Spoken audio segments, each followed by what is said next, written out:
Whispers from the Crypt, Episode 11, The Ones Who Always Leave.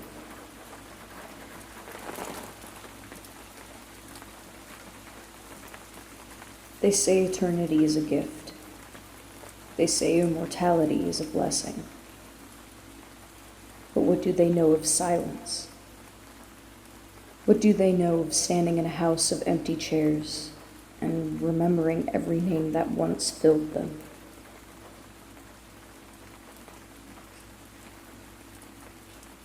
I thought I could fix it. I thought I could take this wound in my chest, this hollow ache that no prayer ever healed, and patch it with blood. So I tried.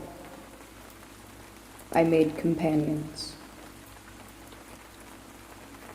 Each one chosen carefully, a man with fire still burning in his eyes, a woman who walked with storms braided into her hair, a poet who already heard the echo of eternity in his sleep.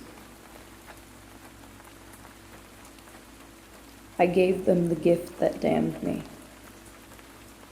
I opened my veins, my mouth, my throat, and let the darkness pour into them. Let them rise from death remade. For a moment, it worked. The silence cracked. There was laughter in my halls. Footsteps echoing not just my own. Newborn hunger gleaming in eyes that turned to me like I was both mother and God. And I believed. Oh, how I believed that maybe this time the loneliness would finally die before I did. But they always leave. They always leave.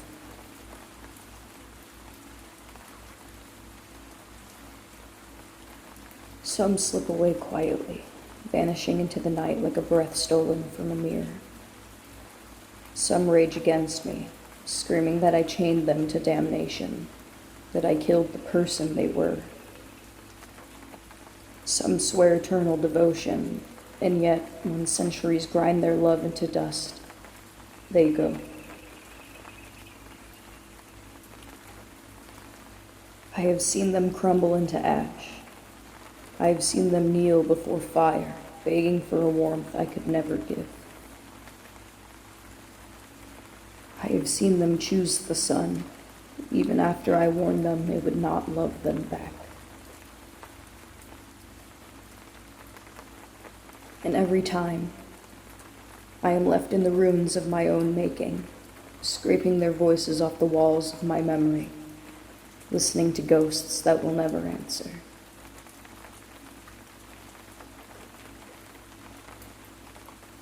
You cannot fill a hollow with shadows. You cannot stitch love out of hunger. But I tried. Every time I tried. And I will try again. Because the truth I can never say loud is this.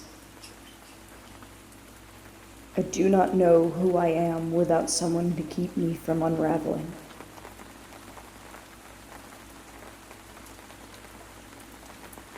Loneliness is the truest predator. It is the only companion that has never abandoned me.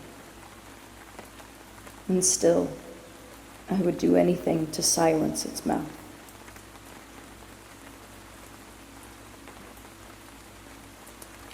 So tonight, I wonder,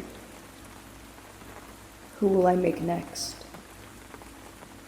Who will I damn with my hunger just to keep from hearing the echo of my own footsteps? And when they leave me, as they always do, who will I be then?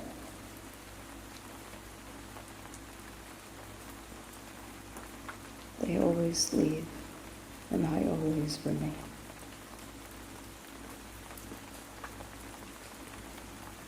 But what I never admit, not even to them, not even to myself, is how much I beg. I beg in the only ways I know how. Not on my knees, not with prayers. No, my begging comes in blood. In gifts carved into their skin, in nights spent cradling them when their hunger tore them apart. In the way I whispered their names as if they were holy, as if speaking them enough times would anchor them here. And still, they slip through my fingers like smoke.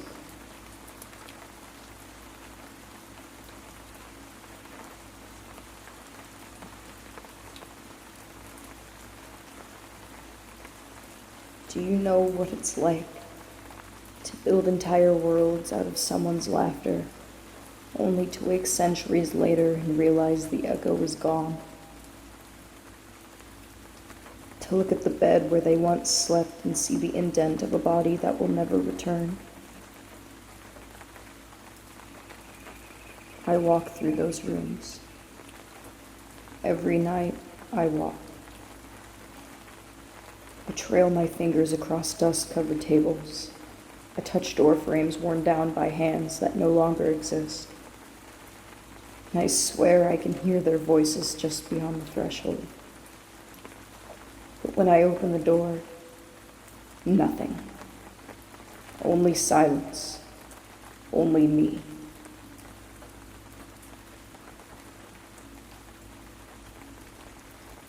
Sometimes I think I should stop. That I should let this curse end with me. Let the hunger devour itself until there is nothing left. But then I see someone with eyes that catch the moon like a blade, or a voice that cracks open the air like thunder. And the hollowness inside me howls.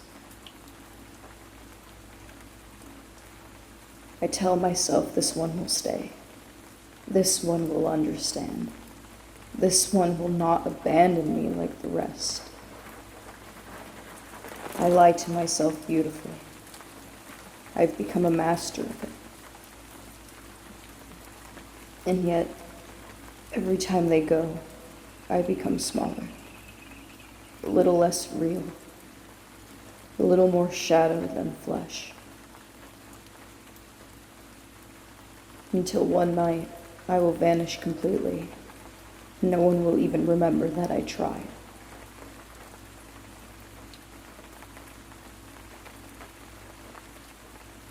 But here's the truth that terrifies me most. I would rather damn 1,000 souls than sit alone in eternity. I would rather shackle them in blood and hunger, tear them from the arms of life itself, than hear the sound of my own voice echo back in an empty room.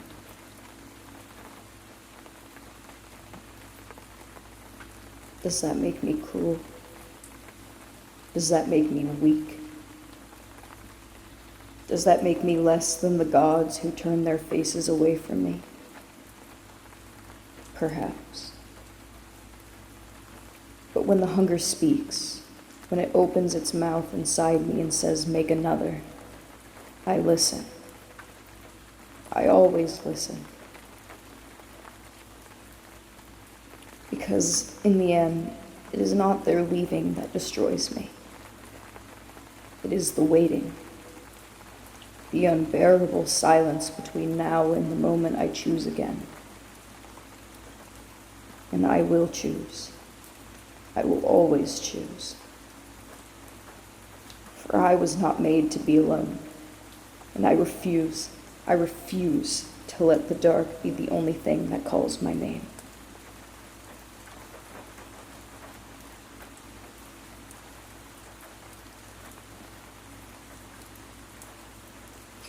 So tell me,